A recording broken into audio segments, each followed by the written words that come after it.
And we're live. Hello. Hi, David. Hi, Tim. Hello, hello. Thanks for having me over, you guys. Nice place you got here. Looks kind of. I like it. I like this space. Yeah, you've got your own little corner in the corner. You will not believe the amount of technical trouble we've had trying to get David live. So it's amazing that you're here. I mean, that's the main thing. And it's an absolute first. I've never done anything with one of these things hanging out of my ear before. I feel like a war correspondent for CNN. Like I'm basically Anderson Cooper today. You can call me Anderson. We'll call you Anderson. I'm okay with that. Okay, cool. What is the news on the scene in the value graphics world then? Value graphics world. There's pretty exciting movements going on across borders and political intrigue, and there's an impeachment on the horizon. I think I can feel one coming. Very good, Anderson. So, shall we just dive straight in there? Let's go right for the deep end. Tim, let's hear it. Value graphics, as I understand it, you've done a huge amount of surveys and stuff about people around the world and all their attitudes to things and the like. And you've got a very nice video on your website where you're sitting in a stadium and you describe how a lot of the marketing world and a lot of the normal stuff about demographics actually isn't true when you get down to it. So sell us your stuff. Tell us what is value graphics is all about, and how does it all work, and why is it different to just the normal marketing kind of demographics rubbish? Cool. I will do my best. I'm not going to turn this into a sales pitch, but just to put some context around this, here's what's going on. When anybody sits down to talk to a target audience of people in any product or service or brand anywhere in the world, what tends to happen is the client or the person who's in charge of doing this stuff internally, they come up with a target audience description. And they go, who are we talking to? It's 18 to 24-year-old women who earn $50,000 a year and like ice cream.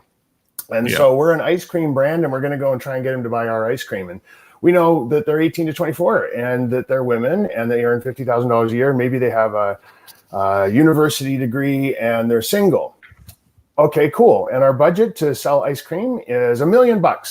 So off we go, and we start creating messages and things that we think are going to appeal to 18 to 24-year-old women who like ice cream and have a high school or whatever it is I just said. However it is, we've just described this target audience. The problem with that is people within any one of those demographic cohorts don't agree with each other on everything. Yeah. They're very dissimilar. And if we get ourselves out of our marketing brain and just stand back and think about it for a moment, imagine a room full of 18 to 24-year-old women. How much do you think they have in common with each other? Like stand at the front of that room and say something that they're all going to go, yes, I agree with that.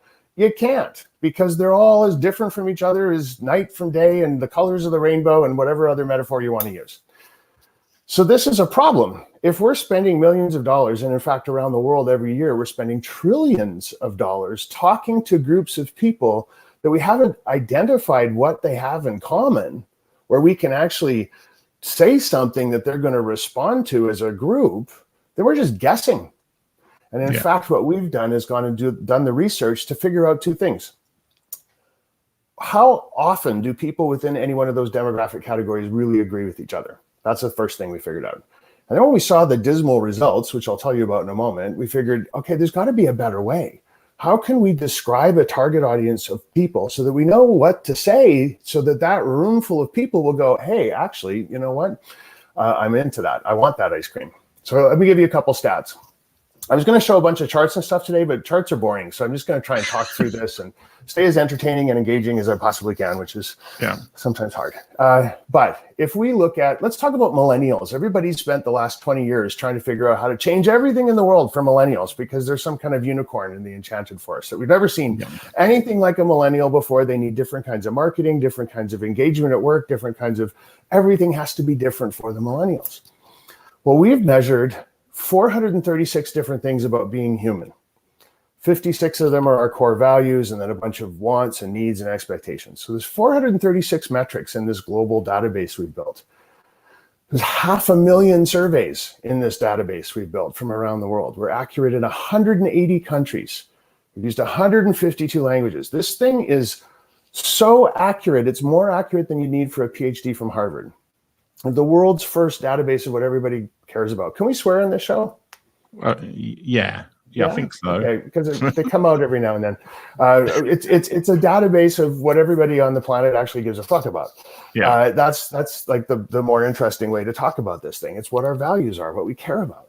So back to the millennials. The millennials, if we look at them across this entire data set, how often do they agree with each other on anything? In other words, how targetable are they as a group? They only agree with each other on anything 15% of the time. They disagree on everything 85% of the time. So if you're spending $1 talking to millennials, you're wasting 85 cents. And you're spending $1 million, you're wasting 850,000 of those dollars are not going to do anything for you. So now if we take women agree with each other 10% of the time. Men agree 11% of the time, but our database is plus or minus 3.5%. So let's not get caught up in the gender wars over that 1% difference between men and women agreeing with each other. People who are any age category agree around that same sort of low teens. In fact, if we take all the demographic categories and average them, on average, people inside any demographic category agree about 10% of the time. So now take women, they agree around 10% of the time. 18, 24-year-olds, around 10% of the time. Earn $50,000 a year, around 10% agree. You stack them all on top of each other and you just have a much bigger group of people who agree with each other about 10% of the time. And then we go spend $1 million trying to sell them ice cream. We're wasting 90% of our money. That's not very efficient. However, imagine you're back in that room. You're standing in front of those people. They're 18 to 24-year-old women. All that stuff we said is describing this room full of women. And if I could tell you that that room full of women all had friendship as one of their primary values in life, now would you know what to say to them about your ice cream? Of course you would. You'd be able to say, this is friendship ice cream. Buy one and you get one for free for your friend. They go, wow, I love friendship and I love ice cream. This is great. This is the best day of my life. So long story short, we need to start using different ways to understand our target audiences. The ways we're doing now with demographics and psychographics, we've proven they're inaccurate. What's more accurate is to profile target audiences based on what they value and what do they care about. If you know this group of people cares about these things, just tell them how your product or service is going to give them that. And stop worrying about millennials or women or any of those other categories that just are meaningless. They're empty.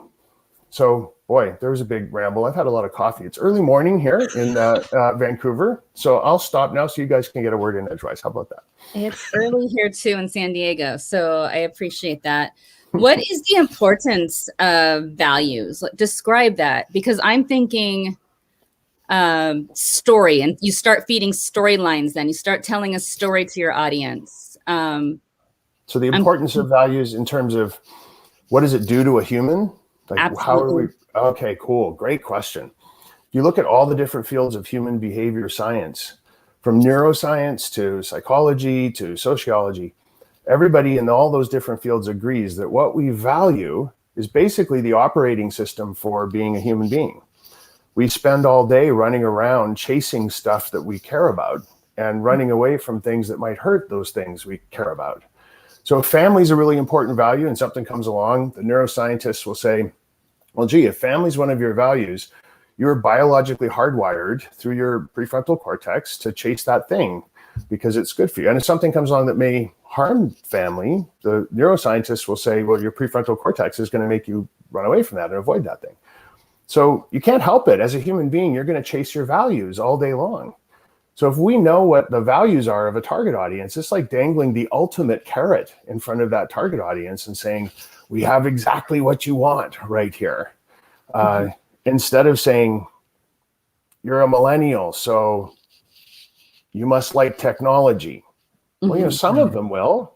So if that's what you know for sure about that group, cool. So you know what? Who else loves technology just in the same proportions as millennials? Everybody. The same percentage of every age group is into technology. It has nothing. You didn't like, oh, well, I was born one day later, I'm a boomer and I hate technology. Like, how is that even sensible to think that I'm just because I'm a year difference from you, I'm a Gen X, I'm a whole different, like, it just makes no sense. How, like, you're talking about like people's values matter way more than their attributes. But let's say you are that ice cream vendor person. How do you know what the values are to look for that your customers have? It's the same kind of issue you would say, because you can't just have your people queuing up and you could say, oh, they all look like millennials, so I'm going to just sell to millennials. But how do you know that they're into friendship or they're into chasing after monkeys or whatever values they are? And how do you come up with that list of values in the first place? So let's say they are all millennials. You're an ice cream guy and you got all these millennials standing in line waiting to buy your ice cream. That's cool. But it's not all millennials. It's some portion of millennials who happen to be interested in your ice cream for one reason or another. So your question is, how do we figure out which millennials are the ones that I should be talking to? And actually, what do they care about? So, one way you can do that is hire us and we'll do a whole bunch of research for you and figure it out, use our big giant database, but that's not for everybody. It's kind of expensive. So there's an easy, simple, free way to do it. And that's to just ask the right questions when you talk to your customers. Think about what we ask customers, generally speaking, today. We send out survey after survey, and most organizations are desperate for data about our customers. And we ask them two things. We ask them a bunch of questions about who they are. How old are you? Do you have kids? Are you a man or you a woman? How much money do you make? And then we ask them another bunch of questions about our product. Do you like my product? How much do you like my product on a scale of 1 to 10? Will you buy more of my product? What will it take to get you to buy more of my product? So we want to know all this useless information about their demographics. And then we want to know what they think about us. And we never ask them, what are you all about, man? What's going on in your life? How do you see the world today? So I got 3 simple questions. We use these 3 questions in those surveys or just in casual conversation on the shop floor with people coming in the door. You'll get a sense of what their values are. So here's the first question. First question is, why do you get up and go to work every day? So you start asking that question enough times, you'll see themes emerging. You go, oh, these people are working for their families. Or it's because they have a lot of status issues and they want a bigger car. Or who knows what it might be. Second question, you just won the lottery. Why would you give half of it away? Yeah. Again, you're getting to their values now, right? And then the third question, you get to write a letter. Even better, you get to have a Zoom call with yourself from 10 years ago.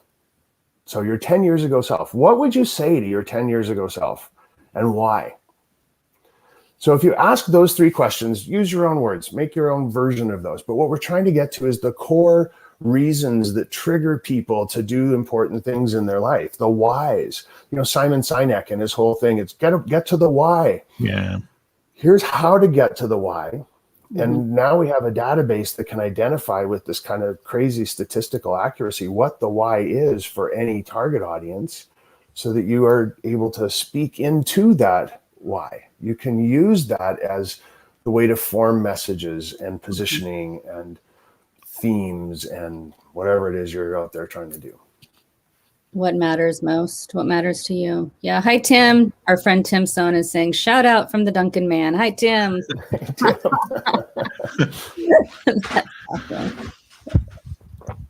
I'm looking at you, Tim. Okay. Well, as I know that Christelle's got to run off and do work stuff, I think at some point in the next half hour, I'm going to ask, this is a running joke that me and Christelle have had on this show, and I've asked quite a few people this question. Okay. But it's because Christelle at some point in the past kind of alluded to some interest in llamas. And then I've been I've asked the really question. Not true. Yeah, totally not true. But if Christelle hypothetically run a llama farm, okay, yeah, what kind of llama would I be? You suggest using the value theme for her to actually start to get people into it? I mean, she may not have any customers at the moment. She may just have this field full of llamas. Right. And what kind of questions should she be thinking in her head? How would she go about using your methodology for finding customers and getting getting. Well, is she selling llamas or is she selling llama no, like wool? a llama, you know, kind of llama from just go and pet the llama and it'll spit at you or something. Okay, so let's pretend it's llama wool. You're gonna be a llama wool fleecing harvester person. Okay. And so you're trying to compete in the llama wool marketplace, which I'm sure there is one of. Mm-hmm. So there's buyers out there who buy llama wool, and they're looking to, every llama wool producer in the world is banging on their door, metaphorically speaking, going, buy my wool, buy my wool. And they got to make a decision. Which one are they going to choose? Well, if you knew that all the llama wool buyers out there had a massive environmentalism streak, and you could go to them and go, listen, I know you get lots of people offering to buy you wool, but you should know that our llamas are grass-fed. We recycle their poop. We do all this other stuff so that this is actually the greenest llama wool on the planet. Well, they'd all sit up and pay attention, right? Now, let's say environmentalism is not important to them. And let's say instead family is. So instead, you're going to go out and go, hey, I know all the other llama wool people. They're all calling you and asking you to buy their llama wool. Well, we have this thing here. It's a family-run business, and it's been in the family for a couple of generations. So ding, ding, ding, ding, family's already happening in the way you're communicating with them. And so because of that, to honor families, what we do is if you buy my llama wool, we're going to have your kids and you and your wife over, and we're going to have a family day here at the llama farm. And you're going to meet the llamas, and your kids are going to love it. You're talking into what they want to hear if you understand what their values are. So I think the first part of your question was, how do we figure out what it is they care about? You got to start asking those questions. Hey, buddy, llama wool buyer guy, what's going on in your world these days? What are the things you're worried about when you wake up in the morning, and what's happening in your life, and what makes you happy? And use those 3 questions I gave you. Like, why do you go to work? Yeah. If you can get to know what people care about, then you know how to talk to them. I mean, you got to make a decision anyway, right? You're going to sit around and go, what am I going to say? When he picks up that phone, when he reads my website, when he responds to what's the first thing I want to say to him? You're going to guess. You're going to go, my llama wool is cheaper than the next guy. If he's motivated by price, sure. Now you're in a price war, and you want to, then the next guy comes and he's cheaper than you, and on and on and on and on it goes. Or your first thing in your website says, family-run llama farm for 3 generations. And, our customers all spend at least 1 weekend on the llama farm with us and their families. Guys going to be like, that's the llama farm I want to buy my wool from. Mm-hmm. Wow, that's a tough one. The llama farm. You guys are mean. Tim, maybe it's time to change it up. I don't know. Yeah. I'm curious. Are you noticing a change in values during these times in the midst of international lockdown? The entire world is kind of working through the very similar issues. Have you noticed a change in trend of values? So here's the thing. Your values don't change. Okay. Except in really, really, there's a couple of things that can trigger values to change, but we're not there right now. Your values are formed when you're in your late childhood and early adolescence based on who's around you and what your influences are and how, who you grew up with, what your friends are all that kind of stuff. And once you've got them, once they're locked and loaded, they're yours for life. We're not an octopus. You don't get to chop off a value and grow a new one later on. So going into the pandemic and isolation and lockdown and all those sorts of things, if family was a really incredibly important value in your life, you triple down on family. You're calling your mom every single day. You're doing everything you can to make sure your family's safe because it's under threat. But if family was not an important value to you, you did not go into this situation and suddenly start calling your mom every day, wondering how she's doing, because that's just not who you are. Who you are might be somebody who's incredibly focused on your career and on ambition and social standing. And your biggest fear is that your social standing is going to somehow drop and your career is going to suffer. And so you're doing everything you can. You're doubling down on those values. So our behaviors will change, but they're always a manifestation of the same set of values. So when we can measure the values for a particular group of people, which we've now done all over the world, the book I'm working on at the moment, we've measured, I'm going to share in 9 different chapters, the values for 9 different regions of the world. So we'll be able to compare the top 10 values in China versus the UK versus the United States. And we can see what parts of the world care about what things more than others. Mm. So it's those things will stay constant through thick and thin.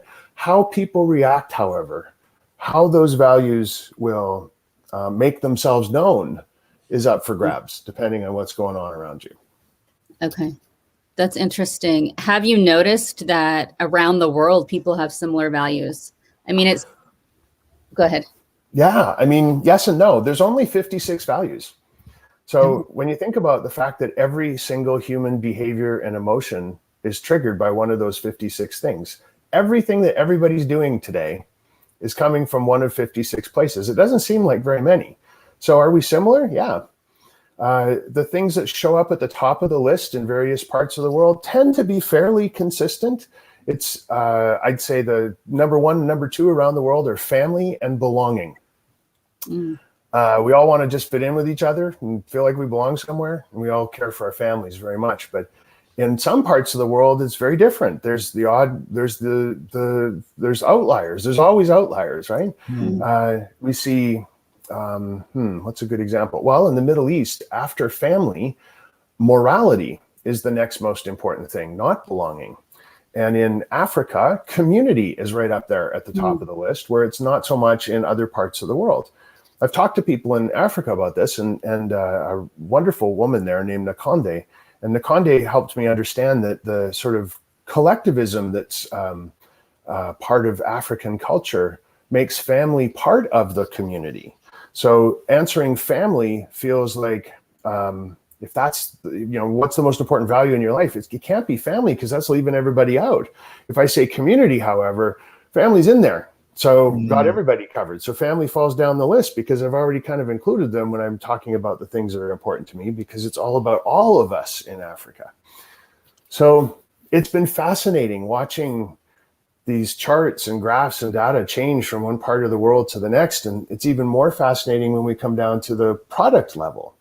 So for a particular brand in one part of the world versus another, the only reason anyone is a customer of a brand is because of their values, because values determine everything we do. So we can look at the customers for a brand in China and those same and the customers for that same brand in the United States and say, okay, there's some similarities here, but interesting that the ones who are attracted to the brand in China have these things are at the top of the list, and the ones in the United States, these things are, of those 56.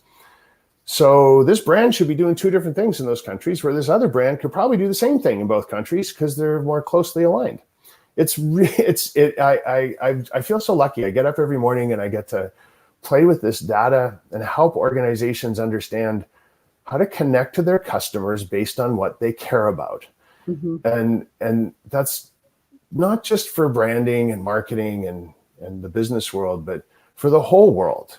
If we could all start looking at each other based on what our values are, instead of, are you a man or a woman or rich or poor or young or old? I think a lot of the nastiness that's going on in the world right now would start to move in the right direction. We're so polarized around so many things because we see everybody as other. And when it comes right down to it, we're all one big family here. We're all human beings driven by the same set of things. They recombine in different ways in different parts of the world, but it's not that much. It's like when you think about genetics, there's 3 billion component parts to what it means to be a human. That's a lot. What it means to be the operating system inside a biological human, there's only 56. There's not very many at all.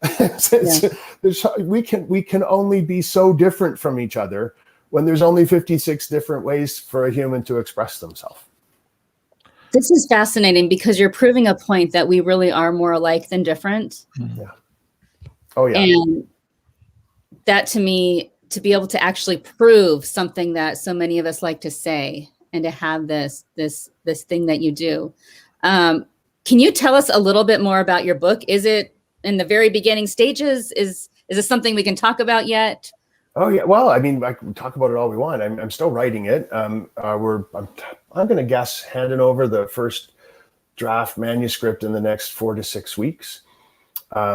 It's called ValueGraphics, weirdly. It's called ValueGraphics, the OS for your target audience, because well, that's what it is. Once you understand your target audience's values, you know what their operating system is. And then you can decide how you'd like to interact with them and how you'd like to engage them.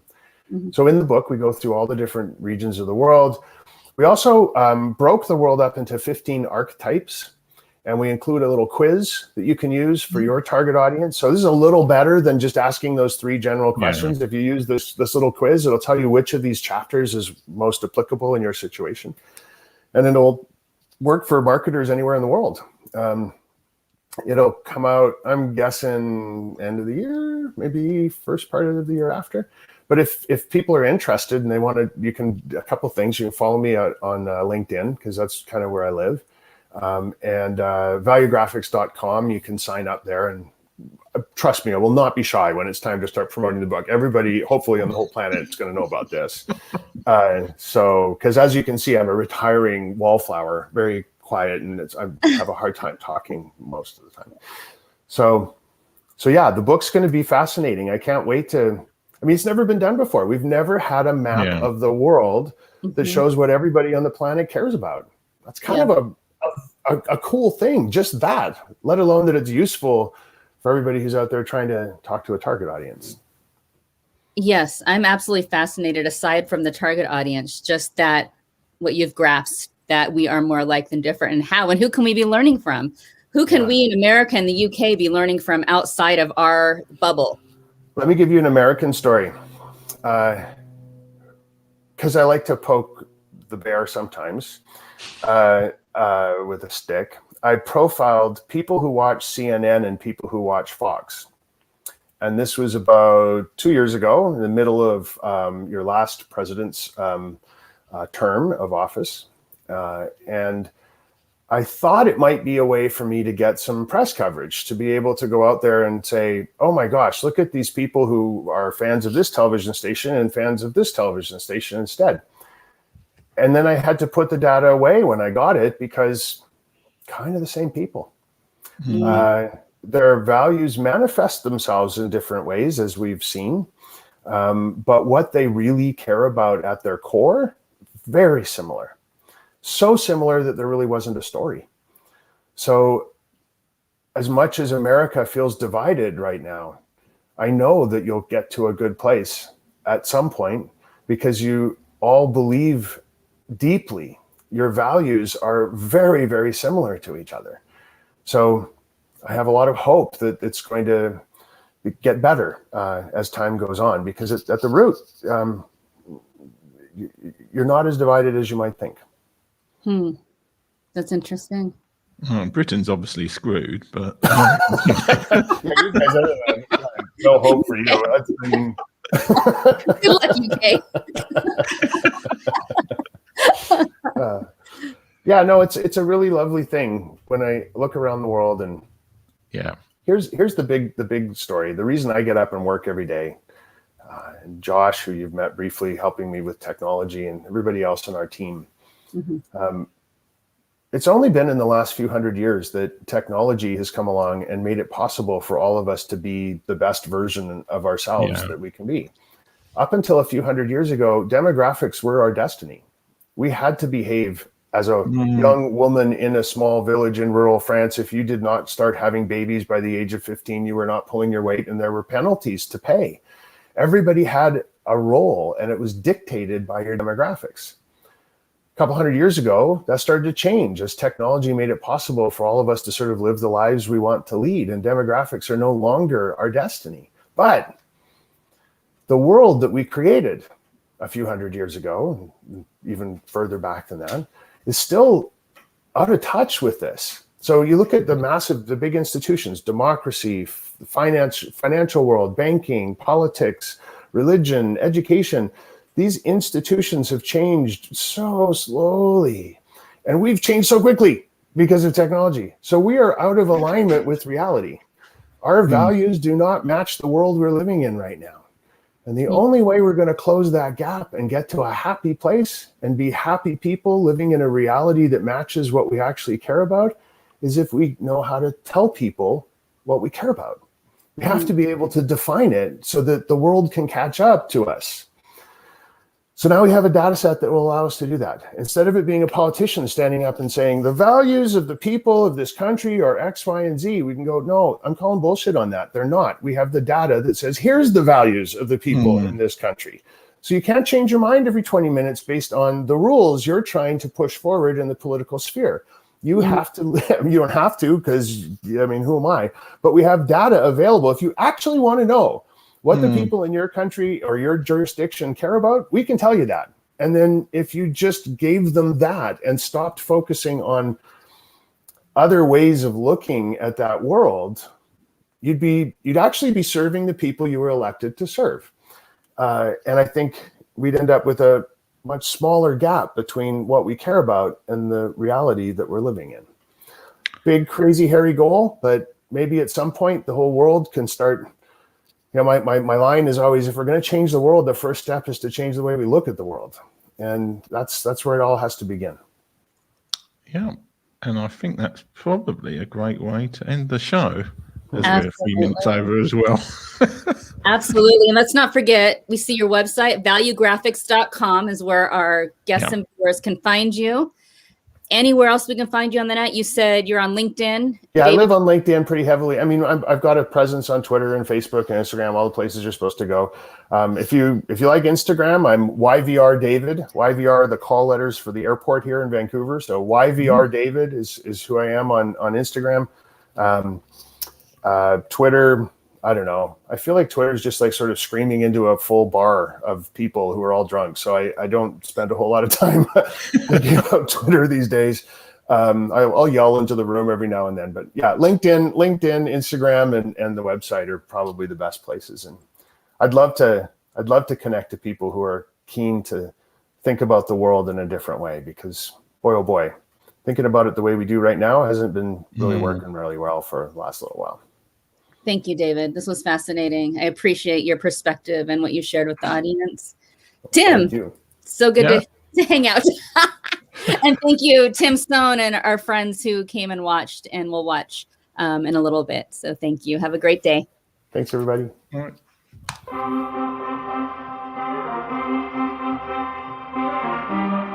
This is terrifying for me. I've made more money in the last 3 years than I did in the previous 7. Cliche shit, you know.